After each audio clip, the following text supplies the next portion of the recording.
ఈ 45 రోజుల్లో నేను 78 పంచాయతీల్లో తిరిగాను.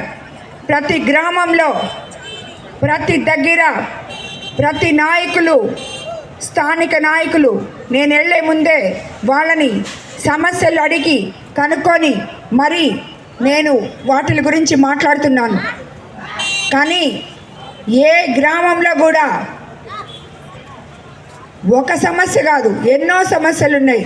అది కూడా మౌలిక సదుపాయాలు, మౌలిక అవసరాలు, తాగడానికి నీళ్లు, చనిపోతే పూడ్చిపెట్టడానికి శ్మశానాలు, ఇలాంటి డ్రైనేజ్ సిస్టంలు, ఇల్లు లేకుండా ఎంతోమంది గుడిసెల్లో ఉన్నారు.